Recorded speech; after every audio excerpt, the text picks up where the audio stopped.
Bismillahirrahmanirrahim. Assalamualaikum warahmatullahi wabarakatuh. Alhamdulillahirrabbilalamin.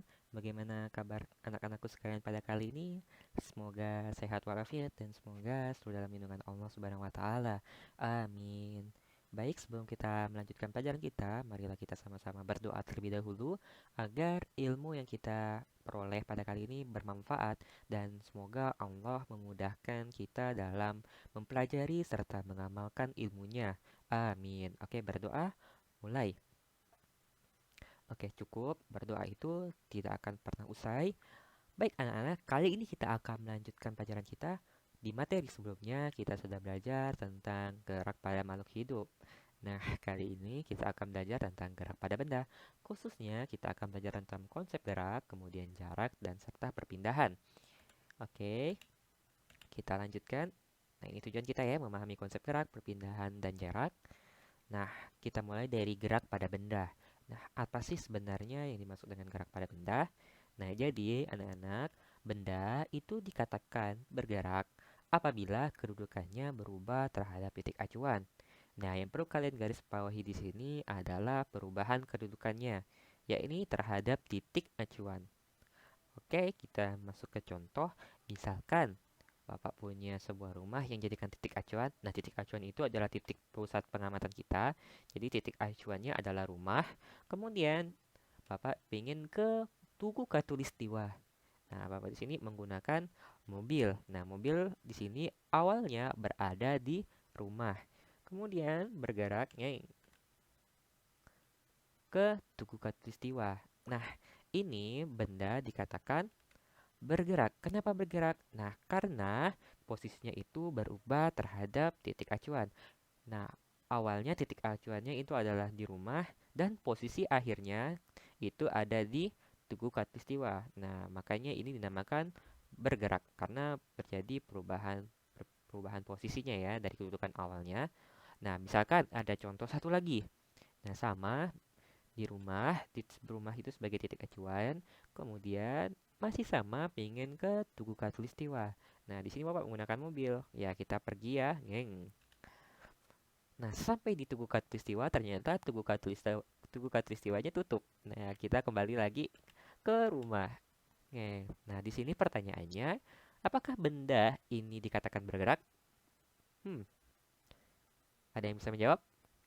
Ya, benda ini dikatakan tidak bergerak. Loh, loh, kok Pak? Kenapa tidak bergerak? Kan dia tadi udah ke Tugu Katulistiwa. Nah, kita kembali ke definisi awal. Kita harus menggunakan bahasa fisika di sini ya. Nah, jadi benda itu dikatakan bergerak apabila kedudukannya itu berubah terhadap titik acuan. Nah, di sini titik acuannya adalah rumah. Titik awalnya di rumah. Kemudian titik akhirnya juga kembali ke rumah. Nah, makanya benda ini dikatakan tidak bergerak karena posisinya tidak berubah terhadap titik acuannya. Ya, walaupun sebenarnya kalian itu mondar-mandir atau bolak-balik.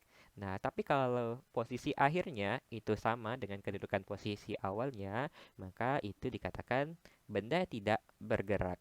Nah, walaupun kalian bolak-balik sampai berapa kali, kalau misalnya sama, ya tetap aja tidak bergerak. Oke, bisa dipahami? Nah, untuk mempertajam, mari kita coba contoh satu lagi. Nah, di sini Bapak punya sebuah mobil dari titik A, kemudian bergerak menuju ke titik B, kemudian pergi menuju ke titik C. Nah, sekarang Bapak tanya nih anak-anak, apakah mobil ini dikatakan bergerak? Iya, benar. Mobil ini dikatakan bergerak. Kenapa? Ada yang tahu? Ya, benar. Karena posisinya berubah. Awalnya kedudukannya di A, titik acuannya ya, kemudian berubah ke C. Nah, titik akhirnya, maka mobil ini dikatakan bergerak.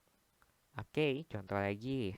Misalkan saksi sama, Bapak punya sebuah mobil dari titik A, kemudian bergerak menuju titik B, kemudian berjalan lagi menuju ke titik C, kemudian mobil tersebut pergi lagi ke titik D, dan kembali lagi ke titik A. Nah, pertanyaannya di sini, apakah benda itu dikatakan bergerak? Hmm? Ada yang tahu? Ya, jadi benda ini dikatakan tidak bergerak. Kenapa tidak bergerak? Karena posisinya kembali lagi ke titik acuannya. Jadi posisinya balik lagi ke titik A. Oke, bisa dipahami ya. Mudah-mudahan jelas. Oke, nah selanjutnya kita akan belajar tentang gerak semu. Apa sih gerak semu? Gerak semu itu adalah gerak benda yang dilihat oleh pengamat yang berada dalam sistem gerak. Nah, gerak ini itu sifatnya seolah-olah bergerak, tapi kenyataannya sebenarnya dia itu diam. Maksudnya, Pak? Nah, jadi misalkan seperti ini ya, anak-anak. Nah, di sini ada pepohonan. Nah, Bapak sedang berada di dalam mobil. Kalau kita perhatikan dari sini, mobil itu bergerak ya, melewati pepohonan. Di sini kita perhatikan yang bergerak itu adalah mobilnya. Sedangkan pohonannya itu diam.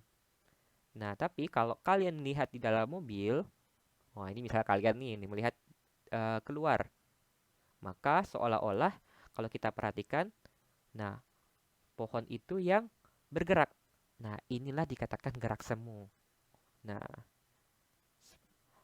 gerak yang sifatnya seolah-olah itu bergerak, padahal sebenarnya dia itu diam. Nah, ini tergantung dari sudut pengamatan yang kalian ambil ya. Nah, oke, misalkan contoh kalau gerak semu pada kehidupan sehari-hari. Nah, gerak semu harian. Mungkin kalian sudah pernah belajar ya di pelajaran IPA sebelumnya, gerak semu harian. Nah, gerak semu harian ini disebabkan oleh rotasi bumi mengelilingi porosnya atau berputar pada porosnya. Nah, kita ketahui bumi itu memiliki dua gerakan ya. Pertama, gerakan bumi mengelilingi matahari namanya revolusi. Nah, itu akan menyebabkan terjadinya pergantian tahun, dan ada gerak rotasi atau gerak bumi pada porosnya. Ya, ini terjadinya pergantian hari. Nah, gerak semu harian ini disebabkan karena bumi itu merotasi di porosnya. Nah, kalau kita perhatikan di sini yang sebenarnya bergerak itu adalah bumi yang berputar pada porosnya. Namun, kalau kalian perhatikan, nah seolah-olah yang kalian lihat matahari itu yang bergerak dari timur ke barat. Seperti itu. Nah, padahal kenyataannya pada bumi itu yang bergerak. Nah, ini dinamakan dengan gerak semu harian. Oke, bisa dipahami ya? Gerak semu harian. Oke, mudah-mudahan bisa dipahami. Nah, tadi kita sudah belajar tentang konsep gerak, selanjutnya kita akan belajar tentang jarak dan perpindahan. Nah, kita mulai dari jarak terlebih dahulu. Nah, apa sih itu jarak? Jarak itu merupakan panjang lintasan yang ditempuh oleh benda yang bergerak dari titik acuan, titik awal ke titik akhir, atau panjang seluruh lintasan atau total panjang dari lintasan yang dilalui oleh suatu benda. Nah, jarak ini merupakan besaran skalar. Apa itu besaran skalar? Udah kalian pelajari di kelas 7.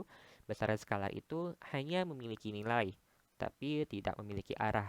Contohnya seperti ini. Oke, misalkan ada sebuah mobil menuju ke titik B sejauh 5 meter. Kemudian sejauh lagi bergerak lagi ke 5 meter ke titik C. Kemudian bergerak lagi sejauh 5 meter ke titik D. Kemudian kembali lagi ke titik A sejauh 5 meter. Nah, pertanyaannya berapakah jarak yang dilalui mobil? Nah, kita kembali ke definisi jarak. Jarak itu adalah panjang lintasan yang dilalui oleh suatu benda atau total. Oke, berarti jarak di sini adalah, nah lintasannya kita hitung dari A ke B, kemudian B ke C, kemudian C ke D, dan kembali lagi ke D ke A. Maka jaraknya adalah 5 meter, kemudian B ke C itu 5 meter, C ke D itu 5 meter, A ke D itu 5 meter. Maka jaraknya adalah 20 meter. Oke, nah sekarang contoh lagi misalkan. Nah, di sini mobil dari titik A bergerak ke titik B sejauh 5 meter, kemudian bergerak lagi ke titik C sejauh 10 meter. Nah, sekarang lanjutkan lagi 5 meter ke titik D. Nah, sekarang pertanyaannya, berapa jarak yang tempuh mobil dari A sampai ke D? Oke, silahkan kalian pause videonya. Nah, silahkan kalian jawab terlebih dahulu. Ya, silahkan di pause sekarang. Oke, nah sudah menemukan jawabannya? Jawabannya berapa? Nah, jadi ingat ya, jarak itu adalah panjang lintasan total. Berarti jaraknya adalah dari A ke B itu sejauh 5 meter, kemudian B ke C itu sejauh 10 meter, kemudian C ke D itu sejauh 5 meter. Maka totalnya adalah 20 meter. Oke, bisa dipahami? Oke, mudah-mudahan bisa dipahami ya. Oke, sekarang kita akan lanjutkan ke perpindahan. Nah, perpindahan itu merupakan perubahan kedudukan suatu benda dengan memperhatikan arah perubahan letak benda. Jadi, singkatnya hanya memperhatikan kedudukan awal dan akhir, dia tidak memperhatikan prosesnya. Nah, perpindahan ini merupakan besaran vektor, yang artinya dia itu memiliki arah dan mempunyai arah. Oke, perhatikan di sini ya, kata kuncinya memiliki nilai dan memiliki arah.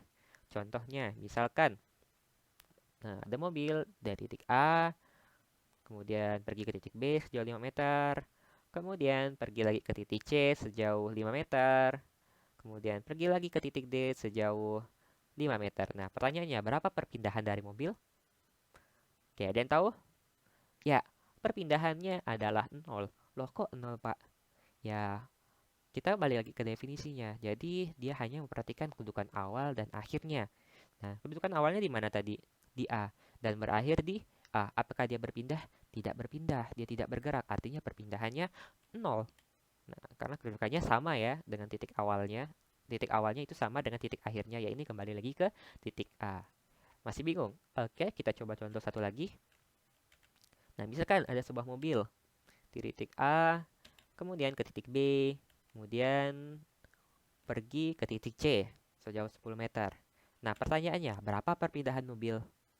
Nah, ingat ya, yang dimaksud perpindahan itu hanya memperhatikan kedudukan awal dan akhirnya. Berarti yang kita lihat adalah perpindahan dia dari A ke C saja. Nah, berapa panjang dari A ke C? Nah, bisa kita cari perpindahannya. Jadi AC itu sama dengan AB dikurang BC. Nah, AB-nya itu 5, panjang BC-nya itu adalah 10. Nah, hasilnya minus 5 meter. Nah, minus 5 di sini maksudnya ini menunjukkan arah ya. Artinya dia di sebelah kiri. Karena kalau kita ambil bilangan, garis bilangan, kalau yang di sebelah kanan itu yang positif ya. Yang di sebelah kiri itu yang negatif. Maka artinya di sini adalah perpindahannya adalah 5 meter ke arah kiri. Berarti di sini 5 meter. Oke, bisa ya? Oke, dia hanya memperhatikan kedudukan awal dan akhirnya saja. Oke, lanjutkan. Nah, misalkan ada contoh lagi nih. Dia bergerak dari A, kemudian ke B, kemudian ya bergerak dari A ke B sejauh 4 meter, kemudian bergerak lagi ke C sejauh 3 meter. Nah, pertanyaannya, berapa perpindahan mobil tersebut dari A ke C? Oke. Nah, kalau kita perhatikan, kita cari garis dari A ke C. Nah, ini ya, berarti ditanya berapa panjang ini. Ya, karena dia tidak memperhatikan prosesnya, tapi dia hanya memperhatikan kedudukan awal dan akhirnya saja. Nah, berarti kalau kita bisa tarik, ini mirip seperti sebuah segitiga yang sudah kalian pelajari dulu di SD ya. Nah, ini segitiga siku. Nah, yang ditanya adalah AC. Berapa AC? Nah, kalian bisa menggunakan teorema Pythagoras di sini. Nah, jadi bentuknya teorema Pythagoras. Berarti kita masukkan rumus Pythagoras. AC kuadrat sama dengan AB kuadrat ditambah BC kuadrat. AC kuadrat sama dengan 4 kuadrat ditambah 3 kuadrat. AC kuadrat sama dengan 16 tambah 9. Kemudian AC kuadrat sama dengan 25. Berarti AC itu adalah sama dengan akar 25. Artinya AC sama dengan 5 meter. Berarti AC ini adalah 5 meter. Nah, kemudian bagaimana arahnya, Pak? Nah, arahnya kalian bisa menggunakan arah mata angin. Nah, berarti dia awalnya bergerak dari A ke B itu ke timur, kemudian dari timur dia bergerak ke selatan. Berarti dari titik awalnya, kemudian sampai ke akhirnya dia ke arah tenggara. Berarti bisa disimpulkan bahwa jadi perpindahan mobil tersebut adalah 5 meter ke arah tenggara. Oke, bisa dipahami? Ya, semoga bisa kalian pahami. Dan kalau misalnya ada yang ingin tanyakan, silahkan kita diskusikan di grup ataupun bisa kalian komentar di kolom komentar. Oke, terima kasih. Assalamualaikum warahmatullahi wabarakatuh.